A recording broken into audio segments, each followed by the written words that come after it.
Think you can get onto an aircraft character by plain and simple chopper? Think again.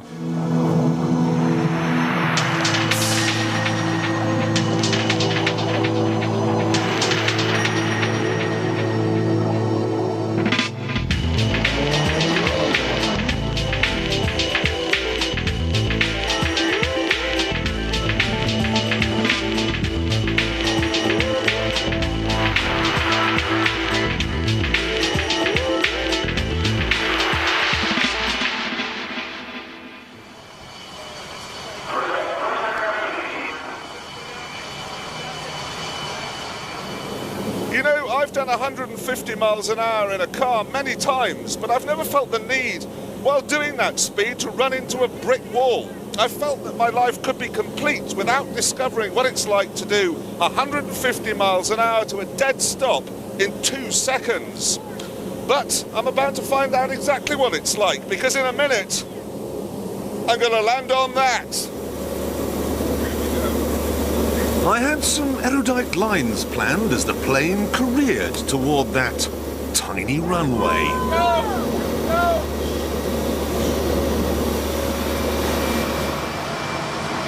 I was going to be witty and informative, but as the wheels touched down, it all went wrong.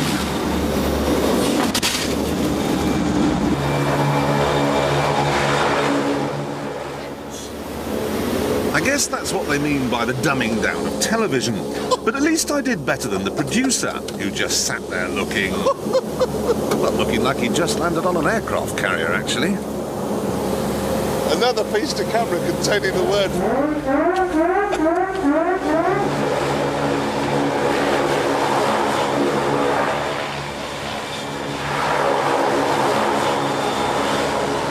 Hold on, I'm just putting my feet on the right way around again. Well, my nose bone's connected to my knee bone, but I am now aboard a Nimitz class aircraft carrier, one of the most incredible ships ever made.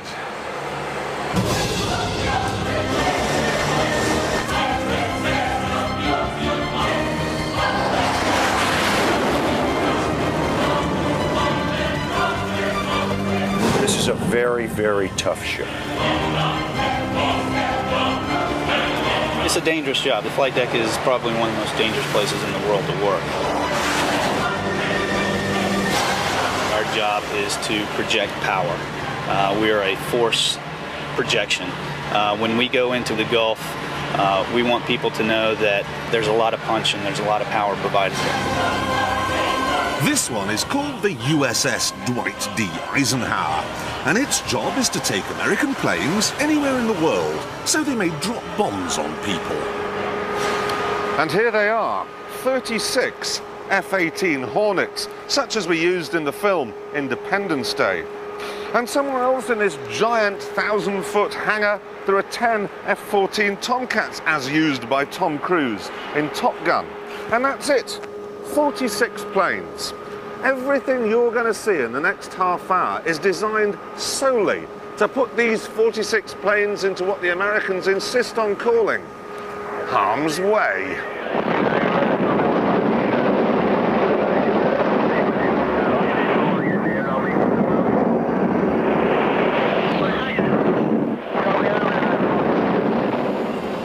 The Eisenhower is staffed by 5,000 men and 500 women.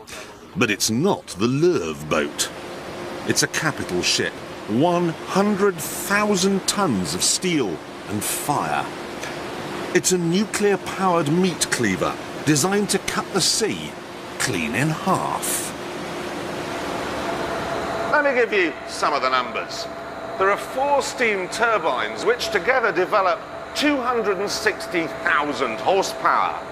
There are 4 propeller shafts just like this one, which are 2 feet in diameter and 500 feet long. There are 4 propellers which are 30 feet in diameter, and the top speed is classified. Now, I'm going to tell you, but unfortunately when you find out, the US Navy will come round to your house and kill you.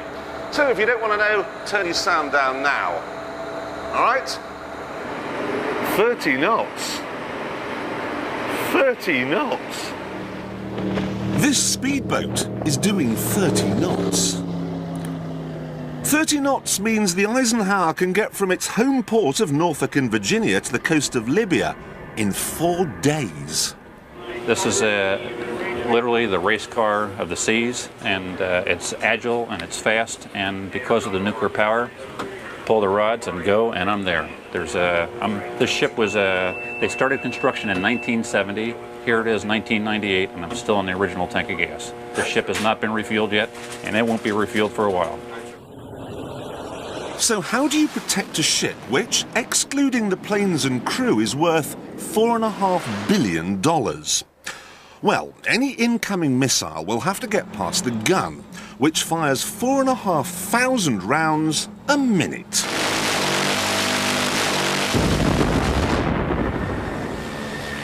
And the Eisenhower never puts to sea alone. It's always shadowed by its battle group.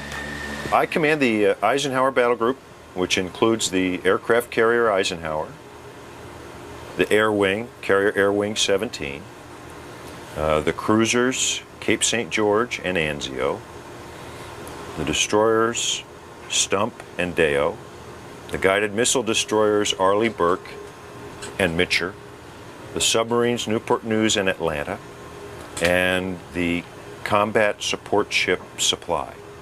Now, how many They ships compose the Eisenhower Battle Group. How many ships in total is that? Well, that's 1, 7, 8, 9, 10. 10 ships. This man has quite a toy box. He is the master of all he sees, and thanks to the planes under his command, quite a lot he doesn't. Hold on, let's let that one land. How much space is controlled by a carrier battle group? What we've done is we have established what we call the vital area around the aircraft carrier. And that vital area is 65 miles radius. Outside of that vital area is the contact, identification, and engagement zone, which extends another 50, 60 miles. In that zone, we will pick up, escort, intercept, and during the hostilities phase, destroy any contact before it gets to 65 miles. And ground zero is the carrier? That's right. So, the history of carriers then. Well, in the early days, they would fling planes from above the guns on battleships. But they then had to land in the sea, which was tricky and wasteful. In 1920, the Americans put a flat top on a collier to create the first aircraft carrier. Great, except landing on those early carriers was a new art, which was tricky and wasteful.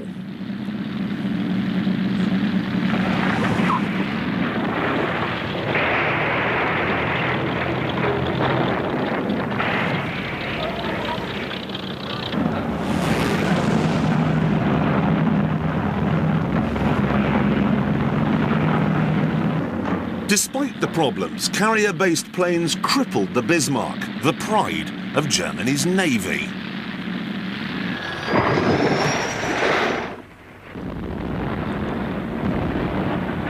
And in the Pacific, the Japanese launched their attack on Pearl Harbor from the sea.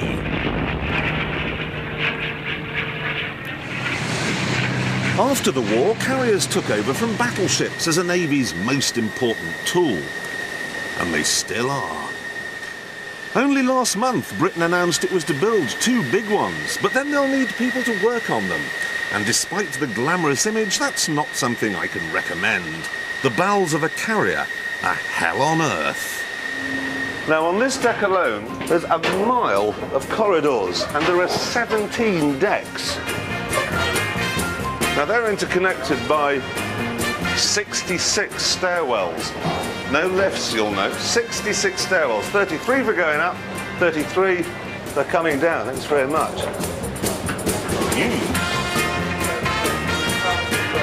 Now, there are no portholes. So the only way you can ever tell where you are is by looking at this. 21480L FR148165. Now that tells me nothing. Where are we going? This way.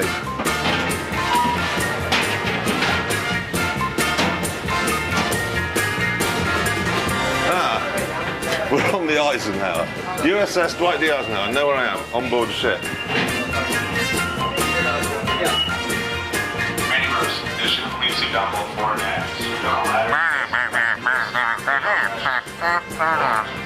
Not down there. Ah, look, a map. But it doesn't tell you where I am. When was the last time you got lost? Oh, I would say about 2 hours ago. It's not difficult to get lost on this ship. It's nothing more than a maze. You know, this passageway this way, this ladder well goes this way. It's very easy to get lost.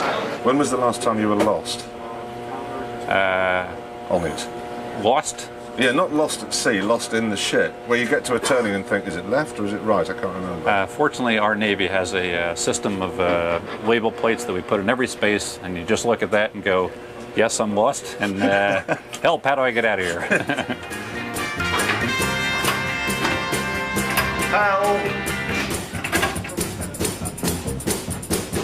They've tried to make this windowless world civilized, with shops where you can buy biscuits and rent the latest videos. There's everything really that you'd find in a small town, except the only trees and fresh air are in books. Omnipotent eternal God, you chose Pope St. Pius V as leader of your church.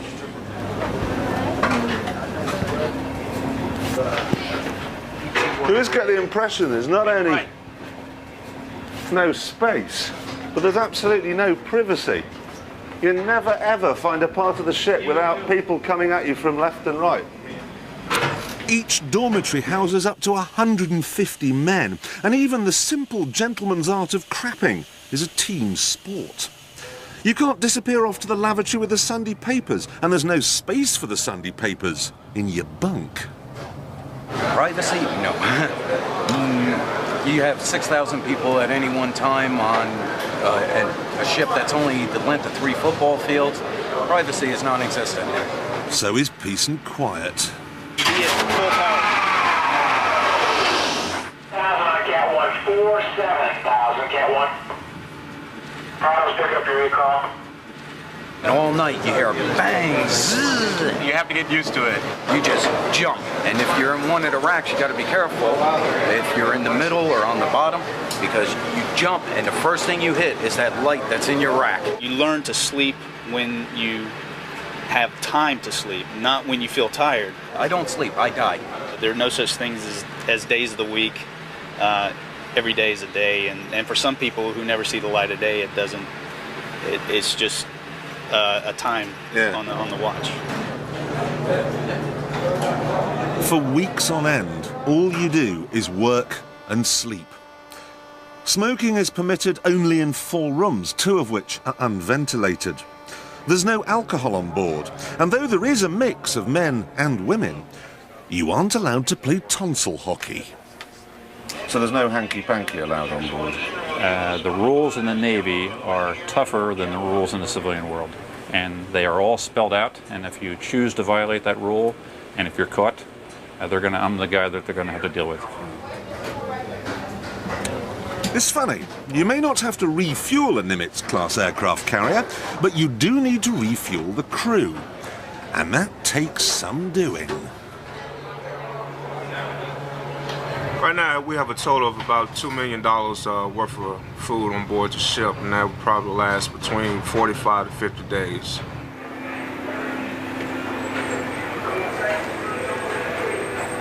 I promise I will never, ever complain about cooking again. Look, the quantity of food they get through on this ship boggles the stomach. 360 cans of soup like this every day. 1,500 fresh eggs every day. 50,000 potatoes every day. And my favourite of all, in an average 40-day cruise, they'll get through 2,500 gallons of fat. Do they ever eat lobster? Lobster, steak, crab legs, shrimp. They do eat that? Crawfish. Oh yes, we have good food here. Good food. It's food. It's edible sometimes, most of the time.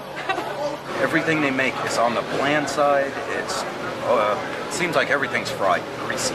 It's never cooked right. They just seem to say, well, we have to have more rice now. Never mind that it's been in for 2 minutes. Let's just take it out and throw it over there.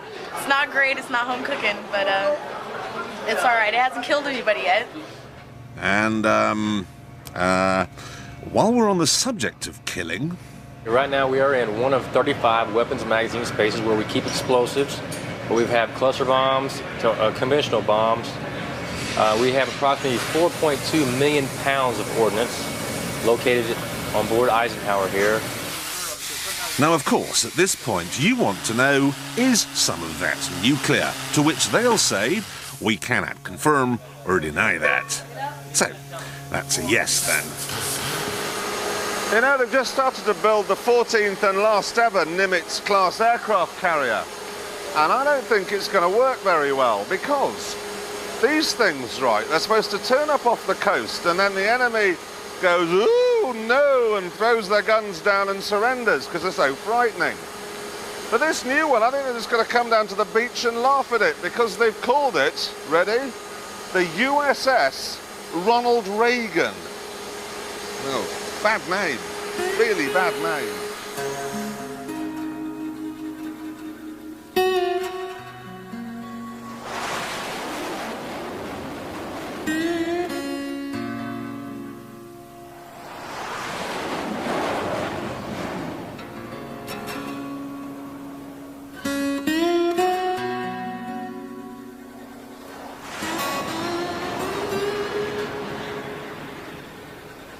If you must work on one of these things, you have to be a pilot.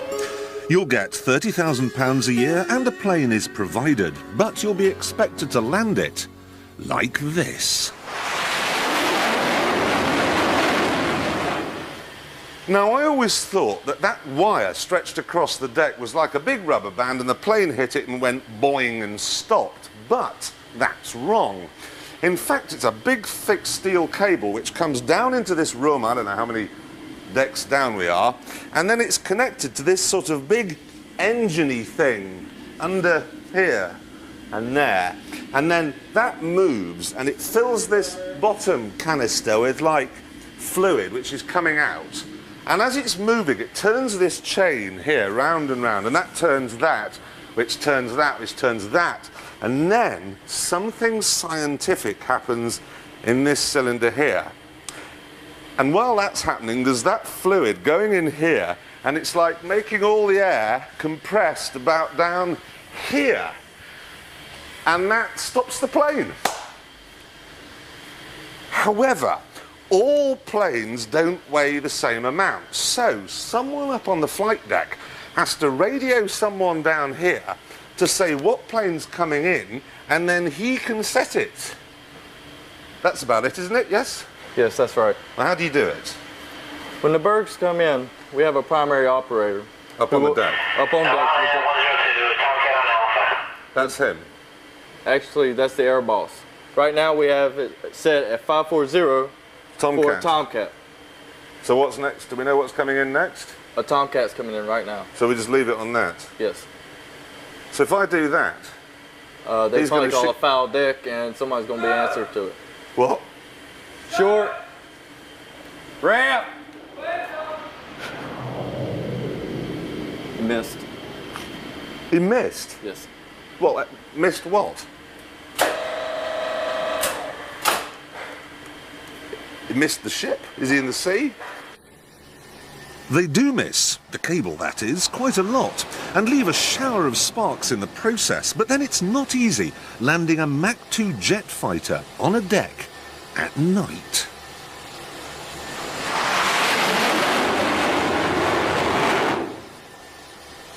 I've just been out there watching people landing at night. Oh, that's the most fun. Fun? You reckon, Will? You reckon night landings are fun? No, they're not fun. Night landings are scary, and so especially because I got to fly behind this guy. One of the analogies that I like to use is like having sex in a car wreck. It's a great feeling, but it's also absolutely terrifying. You come down and you look at the carrier for the first time, and the first thought that probably goes through everybody's mind, whether they admit it or not, is, what am I doing here? Why do I want to do this? You're kind of scared, your heart's racing. Everything happens so fast. That's the biggest kicker right there, is the stopping. Your first arrestment is just it's a kick in the pants. How long have you got before you think, oh God, it's gone wrong, I've got it? You know right away. You know right away if you missed and you bolted and you have to go around. And that's why he goes to full power right when we touch down, just in case you miss.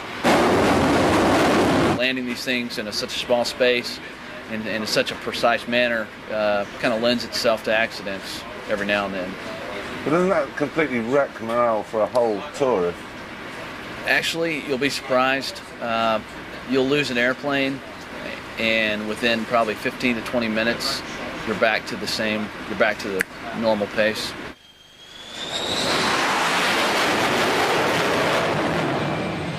You know, this is a very small airport, and the whole place is chock full of jets that cost $35 million a piece. And I don't care how highly trained all these deckhands are, occasionally they must drop them over the side, they must.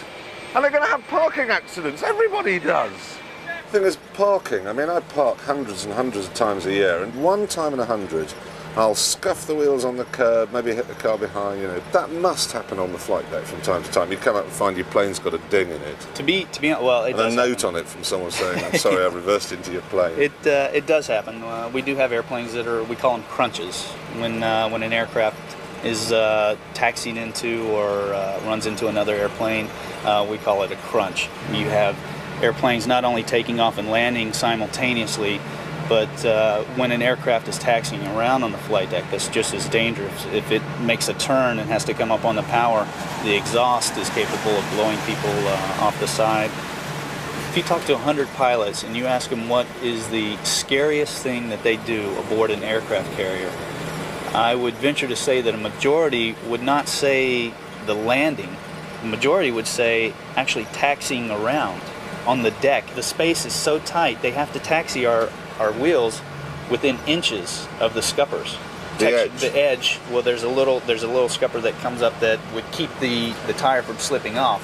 They must have dropped some over the side. If the aircraft carrier is pitching or rolling at all, and some do quite a bit, yeah, you could go for a ride.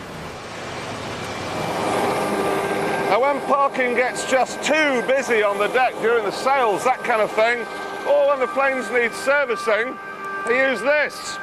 It takes planes into the hangar below. Now, would you just look at that parking? Can you imagine trying to keep track on what's needed next and where it is?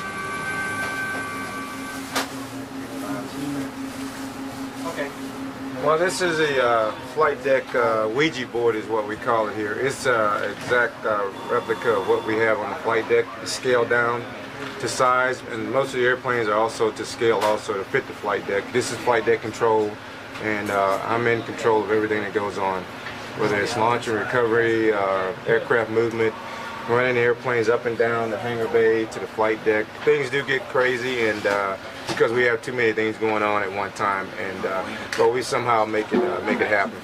They want to make it computerized, but some of this stuff, some of this stuff you just can't computerize. If we lose electrical power or something like that, it's just, you lose a whole lot of the efficiency that you have.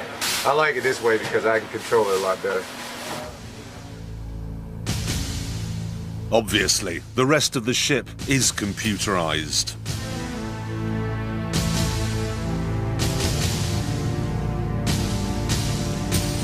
But then this is more than a ship. It's a nuclear power station. It's a floating airport. It's a military base with atomic weapons on site. It's air traffic control, and it's the nerve center for a battle group that could destroy an entire country and everyone in it.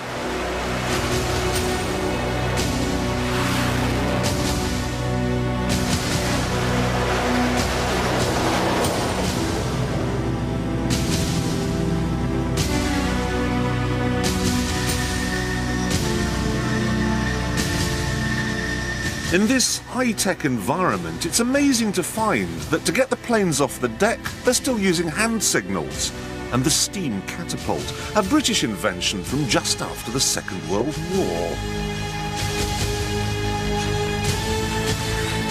In 2 seconds, a 35-ton plane will be doing 150 miles an hour. Just enough to fly.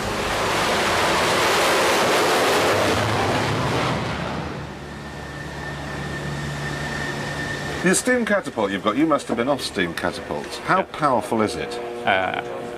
If most folks are familiar with the Volkswagen Beetle, the car, if I put you in that car, and if I could take my catapult and tilt it up, I can't, but if I could shoot you 12 miles. So it would be the last and most fun Volkswagen ride you ever had.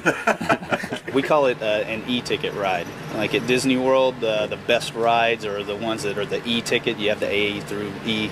Yeah. Well, the e-tickets are the best rides, and we call the catapult shots an e-ride. When you take off and that catapult fires you, how fast would you be going if it failed? Not fast enough to fly. Less than 100 knots, probably. If it failed, so probably you'd just fall 60. in the sea and that would be that? We'd eject, yes. Oh, you'd eject? Oh, yeah. So you've got your hand on the levers when that thing's... I don't, because I'm flying the plane. You do? But Well, not on it, but next to it. It's my responsibility. He's supposed to try to fly it away, and it's my responsibility to make the decision that if we don't have enough airspeed to fly it, to get us out. Do you have your hand on the ejection lever? No. You have one hand on the stick, one hand on the throttle. That's for us. Hornets do it a little bit differently. They're trusting their soul to the computer on board. We do have it easy on the catapult shot. In the F-18, we have one hand on the throttle, and we have what we call the towel rack. And after we salute the catapult officer, we hold onto the towel rack, and we take the catapult shot. And it's not till after the aircraft leaves the flight deck and it's flying that we reach down and touch the stick. I see. So you have it easy in an F-18, and in an F-14 you have a colleague in the back who'll pull the ejector seat lever if things go wrong. But what if you have to leave in something that looks like it was made in 1947? By Morphy Richards.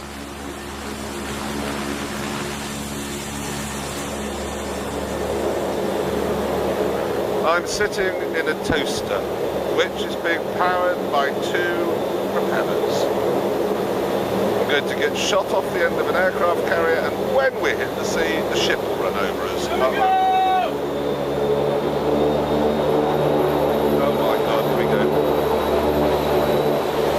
Ready? Steady. Oh! Bleeding hell. Oh, my spleen! My spleen!